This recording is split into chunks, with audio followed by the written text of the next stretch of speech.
Welcome back to the Compound Podcast. This is episode 94. I was born in 1994, a little special episode for me. So was I.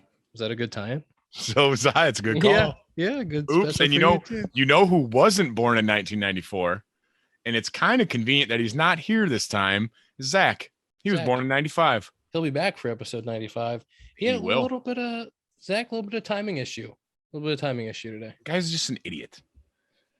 But it's a work related. He's trying to get his work in. He's trying to get better, and so we have to give him a pass. You let him off the hook big time and said no, hitting comes first. And I was like, well, it does, but planning wise, he told us last night at 8 o'clock, or it was 6. It was in the afternoon.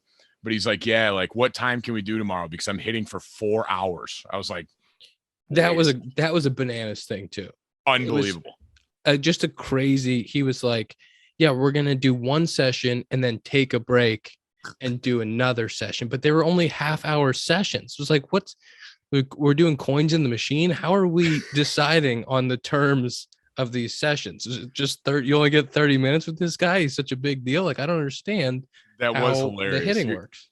I mean, that was hilarious. You're like, what do you have to put more coins in the machine to be able to hit with him? He said he's hitting for an hour and a half, taking an hour and a half break, I believe, and then hitting for another hour and a half. I was like, why the break? Why even take the break? Yeah, I don't understand. His hands get a little sore, maybe a little tired. You couldn't, I don't know. I understand the 2-a-days concept, but the structure of the time was I didn't understand it at all.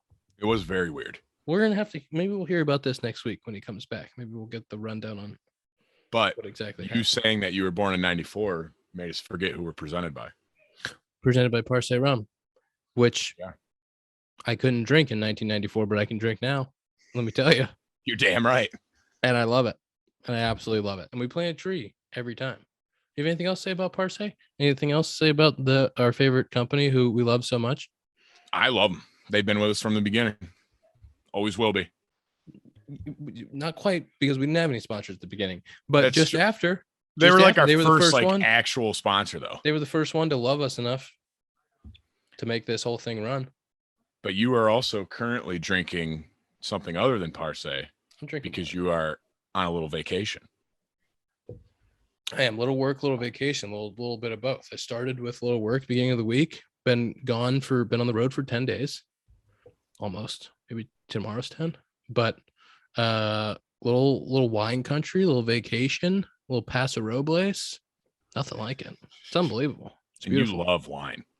Love wine. I've been crushing vino for the last week. I've never been to Paso Robles before. Would highly recommend it to a friend. We did Booker and Dow vineyards, both very beautiful. They took great care of us, and I have to say it was top notch. Jock, who hooked me up? You hooked me up at Booker, old Jock Peterson, with the connections. Jock's is sneaky. He's got connections everywhere. I mean, those sound like fake places to me. I've never heard of either of them, but they sound. The pictures I've seen you post, they look great. Unbelievable, right? Yeah, Jock hooked it up, and I actually FaceTimed him a couple of days ago with the founder of Booker, which is fantastic, and he was chilling on a beach. But he said he's coming back to California to get his swing off, to do some hitting. He's a free agent, isn't he? Yeah. Might have to get him on. You might have to try to get him on. He would be a great guest, actually. This is every time we talk about somebody, I'm like, oh, that would be a great guest.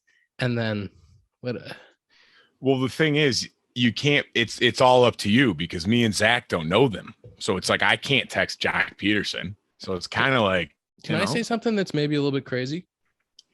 I think it's Tom's fault. Ooh. I'm going to blame Tom, because Tom never reminds me early in the week to get a guest for the end of the week. I need a text from Tom being on a Monday. When do you want to text? I will set it up on my phone to text you to remind you. I didn't know this was a requirement you need. Maybe tell me on Tuesday.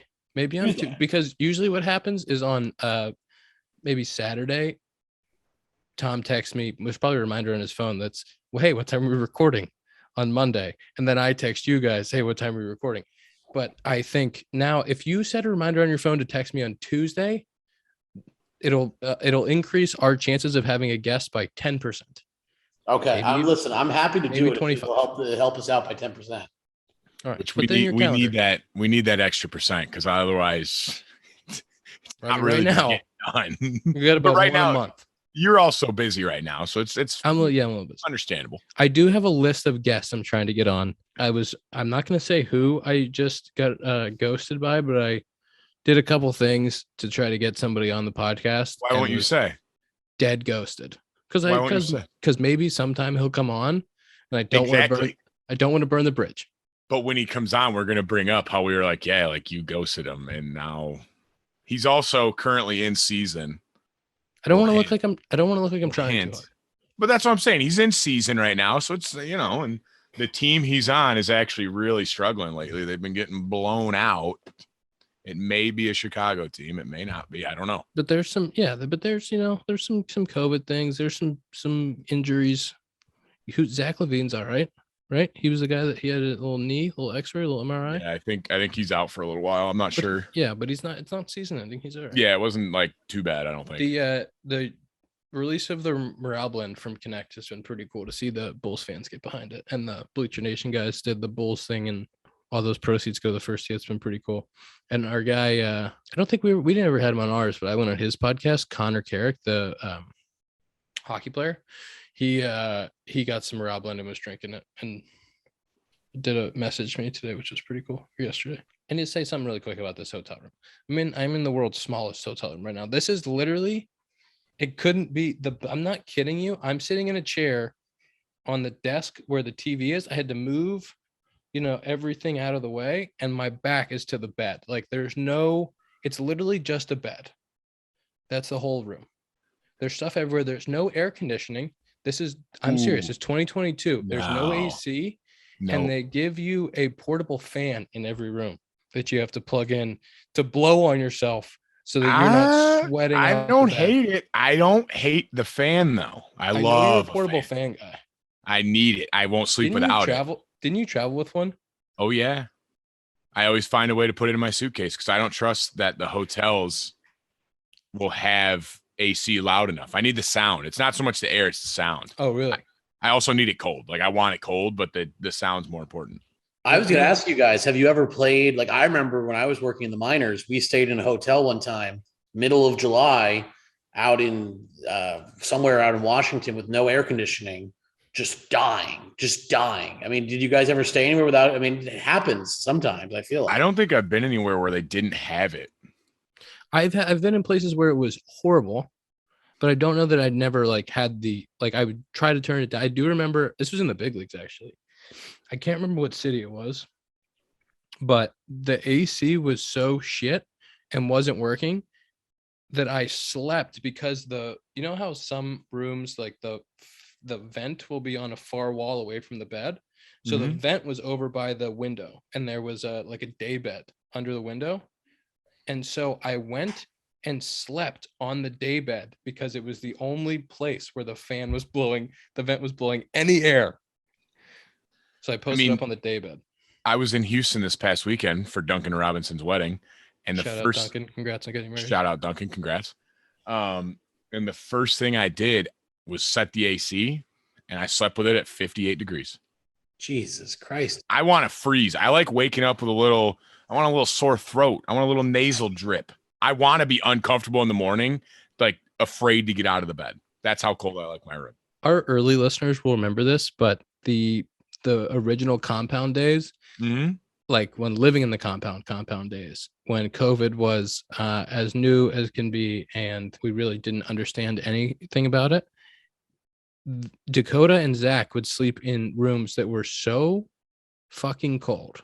Every day they would wake really cold. Every day they would wake up with some, a little bit of a tickle and some because it was so cold in the room, and they would contemplate for the first hour or two when they woke up if they had gotten COVID or if it was just cold in their room that night. Luckily, we never went anywhere, so it was like, well, I couldn't have gotten COVID. Like we went shopping once a week. And that was the only possible location we could have got it. But other than that, I was like, am I sick? I don't know. At that time, you had no idea. It could have come from anywhere. True. It was coming in the windows at the time. It's very true. It's worth it. Baseball topics. Okay. The first thing that we have a couple. We're going to talk about the Hall of Fame voting that's been released a little bit. I want to talk about Camden Yards and the fences. And we're going to touch on, let's start with this. Let's start with the Manning cast on ESPN, which there might be one tonight, actually, with this game, right? Because there's a Monday night playoff game, maybe the first one. I don't think they do it in the playoffs. I think it was just regular season. No, they are doing it tonight. Are they? I'm a football guy. I am a football guy. I knew that. Oh, they are doing it. Good call, Tom. And so they want to do a baseball Manning cast because it's a copycat league. Even the leagues are copycat leagues. They want to do a Manning cast for baseball. They have selected A-Rod and who? Michael Kay, the Yankees announcer.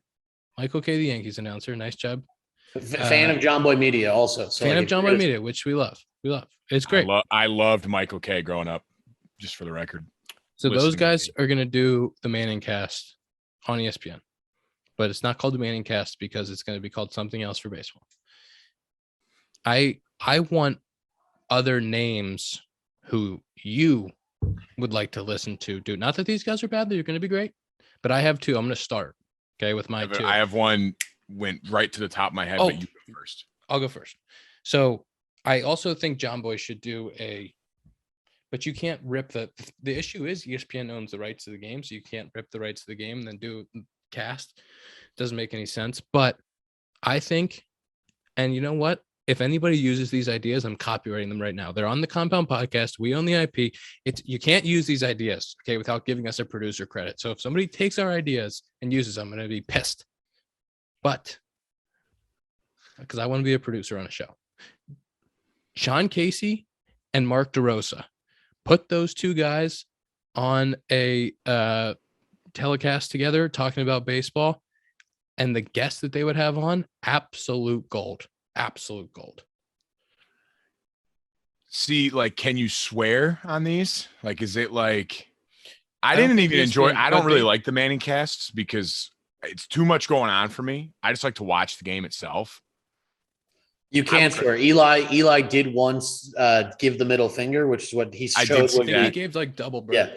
Well, he was showing what Eagle fans did to him. So it was more of a reenactment. But yeah. Yeah.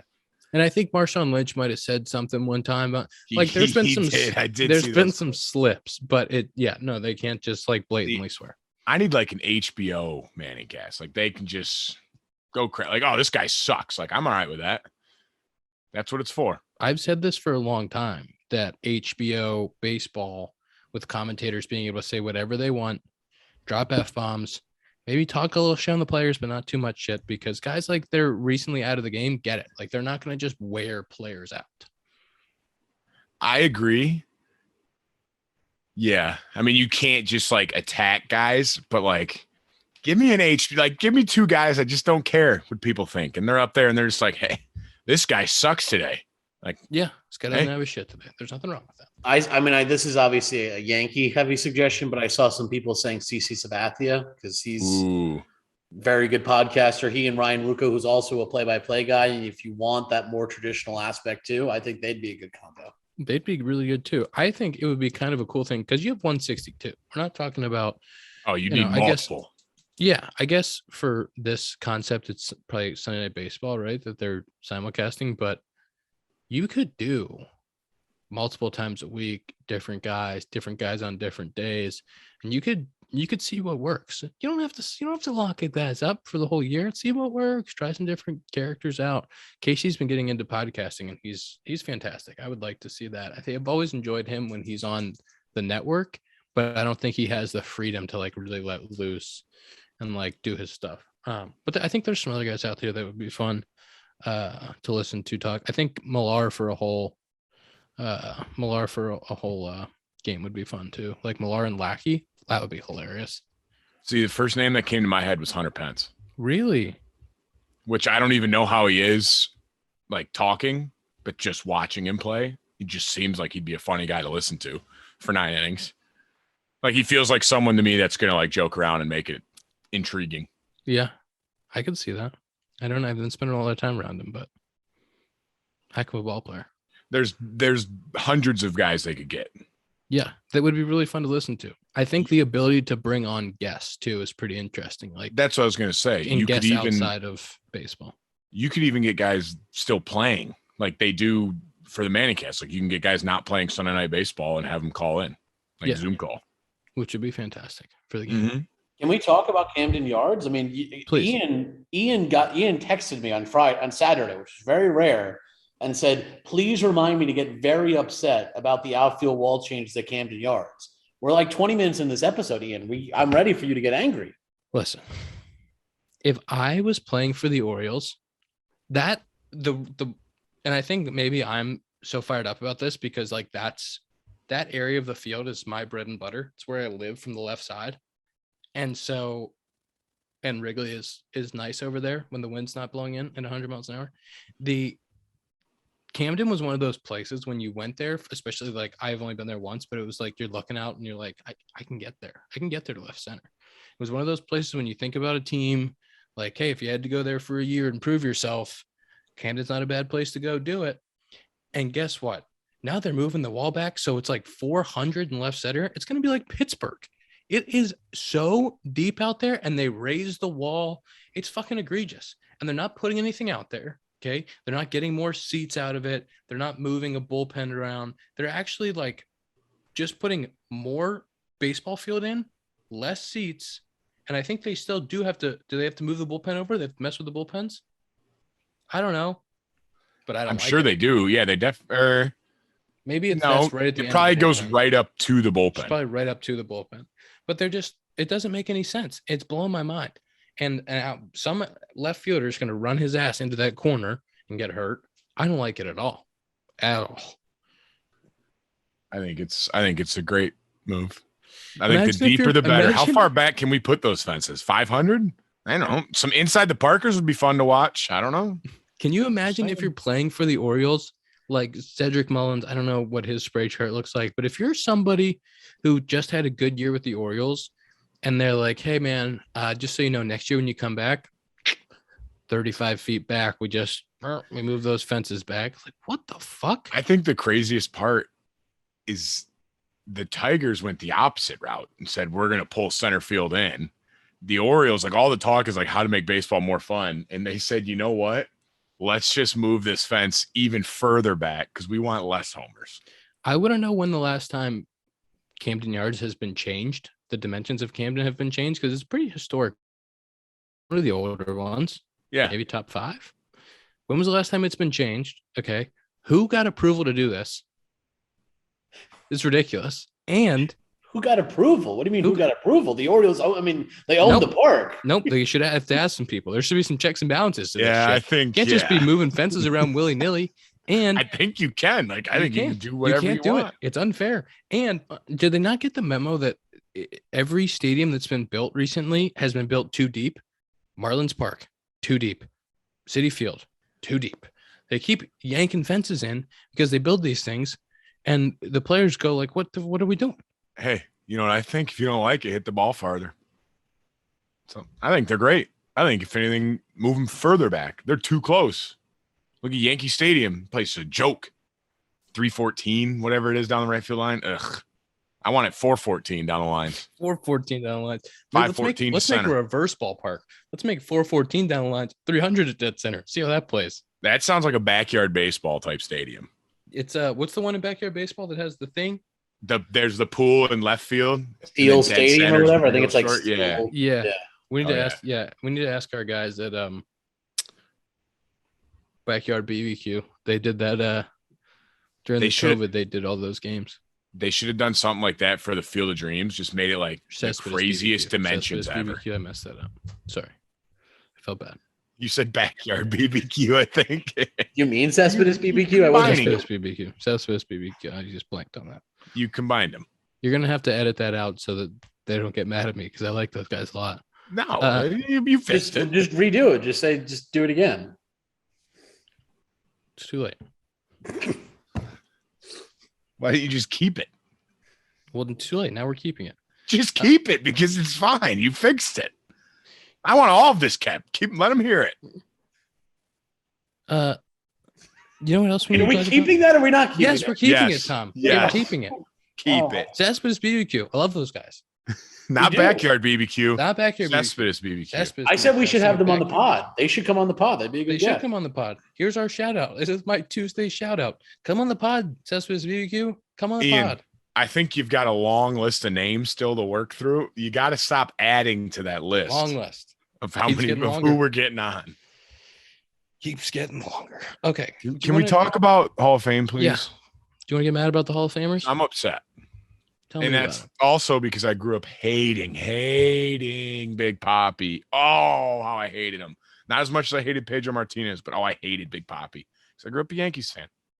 And the fact that he is getting more votes right now than Bonds and Clemens, and those are really the two that bother me. I mean, if you're letting anybody in that was tied to roids at all, then Barry Bonds should be 100% voted. It shouldn't be a question. Now, do you know? I saw such a good Barry Bonds stat today, and there's no way I'm going to be able to find it.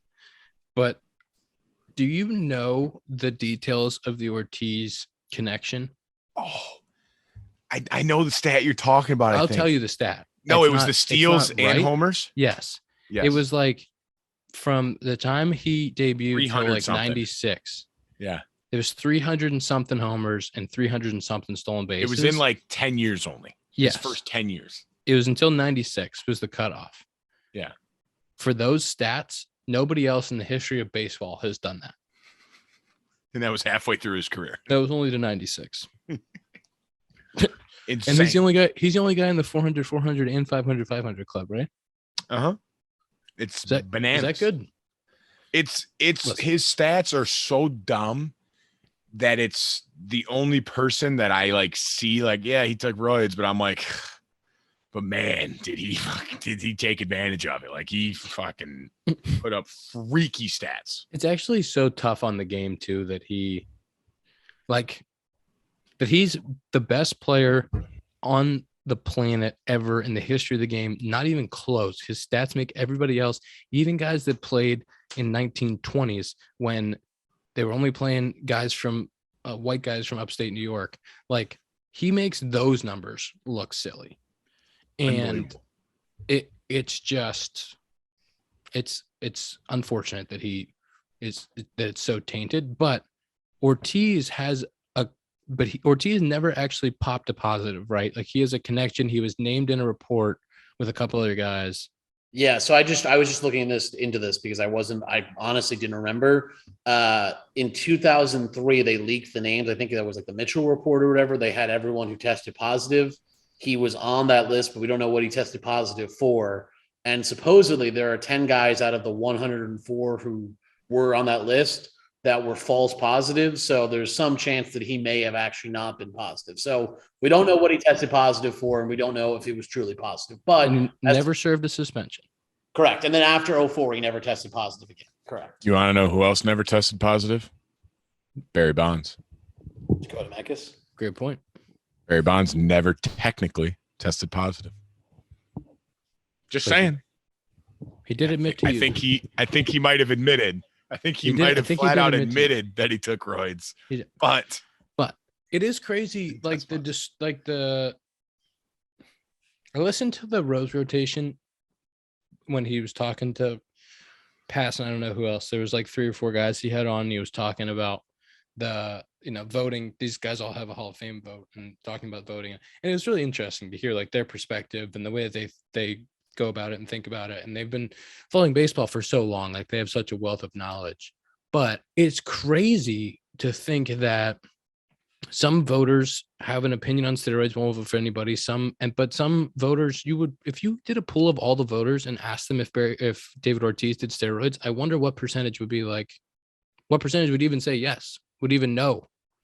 that's he what was I want to named. know. I want to know, did they vote yes and think he did do steroids, or did they vote yes being like he never tested positive? I don't think he did it. Because if they voted yes and think he did steroids but didn't vote for Barry Bonds, you should lose your ability to vote. You should never be able to vote for the Hall of Fame ever again. And yeah, or did they vote? Did they have no idea? Like if you went up to one of those people that voted positive, you're like, David Ortiz took steroids. They'd be like, wait, what? He did? Sarah? I feel like you'd have to at Then least again, have the knowledge of like his allegedly name was never tested positive. his name was thrown around with it. Like like you said, Tom, he never tested positive, but I think what's interesting is like Bonds and these guys, it seems like they're going to finish right around 60. Like they're going to get close. Again, it seems like Bonds and Clemens are going to be at like 65%. And I wonder if that murkiness around this test is enough to convince that last 10%, right? If we're talking about 65% of voters are voting for Bonds, you would assume most of those are probably going to vote for Ortiz. If it's this murkiness around the test that's getting him over the finish line with his last 10%. That is true. That is true. Then He'll get again, the votes of the people that are voting for Bonds, Clemens, A-Rod, all those guys. Like he'll get those as well, because if those guys deserve it, like Ortiz deserves it. I think David Ortiz is 100% a Hall of Famer. Mm-hmm. Based on what he did on the field, 100%. Based on what he did on the field, I think he's 100% Hall of Famer. And that's not my argument. Is not that he's not a Hall of Famer. It's that a couple of those other guys are too. And the thing is, if he doesn't get in and Bonds doesn't get in, I think it's going to be a zero. Like, I don't think anyone's getting in this year. Did that happen last year? It did happen last year as well. They had because there was no induction ceremony in 2020, obviously. So the guys who got inducted, I guess, Jeter were voted in whatever. The Jeter class was supposed to go in 2020. That didn't happen because of COVID. So they went in last year. So that kind of covered it, right? That nobody went in 2021, but nobody actually went in last year. And see, but I like that. Yeah. I like it. Like it shouldn't be like every year someone has to go. Like sometimes people, like the timing just isn't, they just don't deserve it yet. Like, I don't know. It shouldn't be easy. Not that it is easy by any means, but like, it shouldn't be just like handed out like, oh, like we might as well have someone. It's like, no, like, did they do enough? I think it's kind of cool that there could be years when nobody gets into the Hall of Fame in baseball, but also absolutely ridiculous that the names on this list are not getting into the Hall of Fame. Is it okay to maintain both of those beliefs? I don't know if it is, but like that's how I feel about it.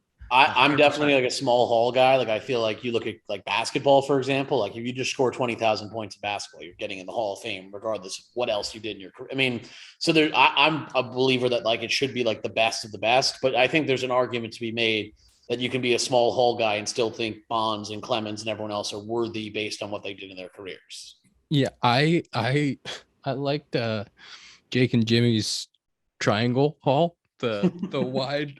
Did you hear this at all, Dakota? No, I did not. They had a theory that the Hall of Fame should start very wide and it should be a hallway that gets tighter and tighter and tighter until the end of it is just Babe Ruth staring at you. So like the last guys in the Hall of Fame would be like the best careers, like Babe Ruth, Hank Aaron would be like right at the end of the hall, and like right in the entryway of the hall would be like a guy that just barely snuck into the Hall of Fame, like Harold Bain, right in the front, like that. But by that logic, at the end of the hall should be Mariano. 100%. Oh, at this part, I'm saying if at the peak it should be Mariano because he got 100%. It shouldn't be Babe. He should be right. He should be right there. The right on the edge are like the 75% guys or 76. You know, like the veterans committee. You're barely allowed in the door. Yeah. I thought that was a hilarious concept, but I am also I'm a small hall guy, but I think like by era, like a certain number of guys by era, like David Ortiz, when you think of that time in baseball, what he did in the playoffs, like that guy's one of the best to ever do it. Like, oh yeah, best DHs of all time and one of the best of that generation of player. And I think that's important. Like the whole, did he do enough throughout the course of his career, or was his WAR? Guy was a fucking DH and raked and was one of the best players in the game for all those years. Like, yes. I always view him as a twin. Did he play for any other teams? I don't know. I don't remember. I saw someone also say that because he didn't play the field, he didn't deserve to get in, which is like, I mean, if we're still doing that in the year 2020, like, come on. That's outrageous. No, it's unfathomable to think like, no. The guy didn't, he only hit, so he doesn't deserve to get in. Well, yeah. All right. That makes sense. That's logical. And also if you use that argument, then every single pitcher should not get into the Hall of Fame. Can we do our fan questions presented by Roman? Before we get into fan questions, we want to thank our brand new sponsor, Roman, and tell you to go visit GetRoman.com. Roman.com/compound. Now, during the ad, we're going to say Roman.com/compound, but you have to know you got to go to GetRoman.com/compound. You get $15 off your first month of treatment. It's completely confidential, totally discreet. You're about to hear about Dakota being in a tub. We got great stuff during this ad, so we didn't want to lose it, but you have to visit GetRoman.com. So GetRoman.com/compound. $15 off your first month of treatment. Get ready for the image of Dakota in a tub starting now. We have a new sponsor, which is very exciting for all of us. Very exciting for me. Very exciting for you. It's Roman. Yeah. And before we go, we should talk about, before we start this, Roman, we're competing against everyone else at the company to have the best Roman ads. So they tell us who they think had the best ad at the company. They grade them. So we want to win. That's what I'm saying. You know how we'd win? You want to know how we'd win? And I don't know if I'm allowed to say this joke. We should do a demonstration on how to use Roman. Boom. That's how you win. Can we do a commercial with you? No, not and Roman. Because not myself. I'm saying on like a test thing, you know? I think, when they do the commercials on TV where there's just people riding bikes, holding hands, maybe a bathtub in the middle of nowhere. That's like what was that one? Like, I know what you're talking about, like the bathtub sitting up on a hill. Bathtub up on a thing. And that it'll be me in that bathtub. Can I tell you, during the World Series, I think Roman had some TV ads, or was at least during the playoffs at some point. And so we were very excited as a company because we do all the Roman ads. We saw them on TV, and it was like when you see your friend on TV, you're like, oh my God, it's Roman. So they're on TV now. So Dakota, if you want to be in one of their next ads, like, up. I'd be delighted. Let me tell you something. I think Roman's going to be a great sponsor for us because I think at some point we're going to get you in a bathtub saying, go to Roman.com/compound now to speak to a U.S. licensed healthcare professional about erectile dysfunction. Get $15 off your first month of treatment. It's a smoking you in a deal. Bathtub saying that? Smoking deal. $15 off too with me in a bathtub selling with code.com, Roman.com/compound. Which is not a code. It's just a Roman.com/compound. And I mean, I think the important thing to note is like 52% of guys at some point are going to experience erectile dysfunction. This is something that's happening to everybody. And Roman offers you, as you said, a discreet way to talk to physicians about this. And so this is a problem I'm sure some people out there have. They don't want to talk about it. If this is the first time you're hearing about Roman, because if maybe this is the only JOMBOY Media podcast you listen to, you want to help us out. You want to win this competition. You want to help yourself. Roman.com/compound. Thoughts? Help us help you. Let us help you. You help us. Everybody helps everybody with Roman. And I think telemedicine is wonderful. And the ability to talk to somebody about what you're going through, fantastic. You help us. We help you. Help us help you. Roman.com/compound. Dakota in a bathtub. Me in a bathtub sells a lot of product. Tell you that much. That's new poster. New poster. Me in a bathtub, holding Roman, not using it, showing. Roman.com/compound. Let's get to the fan questions presented by Roman.com/compound. $15 off. Okay. This one comes from Andy McAnama. He says, not counting positions you play regularly, what other position would you choose to play? Easy one for me. You want me to go first? You go first. Yeah. Me go first. Catcher. No. I caught in high school, and it is so much fun. I'd say I grew out of the position, and I couldn't hit. I was very, very bad at hitting. But we've seen the video. Catch. We've seen the videos of you hitting. Yeah. I cannot swing it. But I'll tell you what, I could block the ball up. It was a great feeling to get down and block up a ball, wear it like off the forearm. You got a little red mark. You saved it, though. Saved the runner from going to second. I lived for it. I'm surprised. Quick story. Had a kid in high school. Fastest kid in the area. Stole like 40. He was like 40 for 40. Hadn't been thrown out all year. And he tested me. And what do you think I did? I said, no, you don't run on me. It was awesome. It's a highlight. How tall were you in high school? Like, weren't your knees hurting? I was like 6'3", 6'4". I grew like my senior year. I didn't do much my senior year. I played first base my senior year, and that's just kind of a boring position. That was easy. I'm surprised that you said that because your passion and ability for Ooh. tracking balls in the outfield.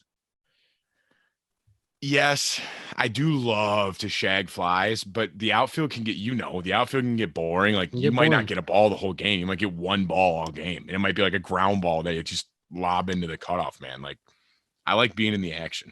I could see you picking daisies out there thinking about bathtubs and Roman. And then I fall asleep and the ball drops and it's on me, If I'm going for another position, I'm coming in. I'm trying to get 3 outs. Make me a 1-inning guy. I'm coming. I'm throwing submarine sidearm. I'm being tricky. Let me try to get 3 outs. I want to do it. I think you could get 3 outs. You could kind of weasel your way into 3 outs. I've done it once. I'll do it again. There's not a lot of guys in Chicago Cubs history that have a 0. Oops. But I am. I'm one of them. Well, you currently have a 0. Who says you're not throwing? You might have to throw again at some point. I'm saying it'll still be a 0. I can get 3.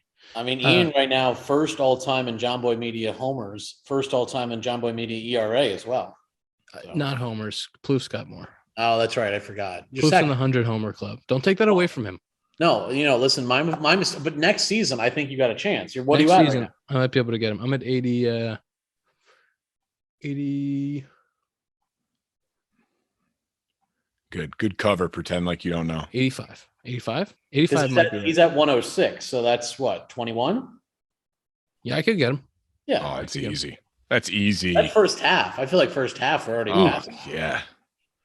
Oof. When you're hitting in the All-Star game. I just thought of that year, the time that Estella hit 20 in the first half and then fouled that ball off his leg. He wants to be a guest on the compound. So add him to the list. Well, finish the way you were going to say that, you psycho. And then shattered his leg is what you're going to say. You're gross. It was a little You're far, disgusting. but it was. I don't know if you've seen the video. It was messed up. What's the next question? Presented by Roman /.com/compound. This is from Dawn Corleone. She said, which position player on your team do you want to see pitch most? Frank the Tank. Future guest of the compound. Future guest. Yeah, that would be a good one. Who Sergio Alcantara? Oh, he has an absolute laser. He throws bullets. Bazooka for an arm. Bullets. I legitimately think he could hit 95 on the bump. Like no question. He's fun to watch just take like IO before the game because he just throws like little seeds that rise across the infield. He wasn't getting much playing time, and we were in Milwaukee towards the end of the year, and he just went out in the outfield and was kind of like messing around, throwing balls from right to third. It was like, wait a second. It's like making me feel bad, man. Stop it. This one says, most times I hear players give very generic advice, and it's just obvious fluff. What's the best piece of very specific baseball advice you have? That's being on the spot. Like to give to someone or that we've gotten? I think it's to give to someone, but if you want to the other way around, I think works as well. Can I start? Yep. You take this one. My very specific piece of baseball advice, it's hard because like when somebody asks you for baseball advice, especially parents and their kids like 8, it's like, just have fun, just enjoy the game. But once you start kids advanced or, looks like he has a chance to go play in college and maybe do something after that, my very specific piece of baseball advice is learn your swing, learn who you are. Is like dive into it. And I think Zach would agree with this if he was here. This would be a good conversation. But like dive into it and learn your strengths and weaknesses and like really know what you want to do with your swing. Because if you really know what you want to do with your swing, like when we had Donaldson on, like that dude knows what he wants to do with his swing, then you can tell a hitting coach or somebody like, no, like you can listen, you can, and then you can be like, no, that's not for me. That's not what I want to do. So that you don't keep getting bounced around, because every time you go up a level or college or summer ball or whatever it is, and you have a new coach, they're telling you to do something. Before you know it, you've tried all these things and you don't know who you are. Like once you have something that works and you know who you are, like the best thing you can do for yourself, self-discovery, learning, go out, continue to read, learn about hitting in your swing, And the more that you can make that your own, the better you'll be. I think I just want to piggyback on that. That's the same thing for pitching. Like different coordinators and coaches will try to be like, oh, like try this grip for this pitch, try throwing this pitch here, this pitch here. Like you need to figure out what works for yourself more so than what like the big umbrella says, like, oh, if you hold it like this, like it's going to be a good pitch. It's like, well, not for everybody. Like some people can't throw certain pitches. So pretty much the same thing you were saying, just kind of figure out what works for you. And that's just going in and like practicing it. And the dudes that are the best are the most convicted to like what they do. And they're like sometimes can be called uncoachable. But whatever, yeah.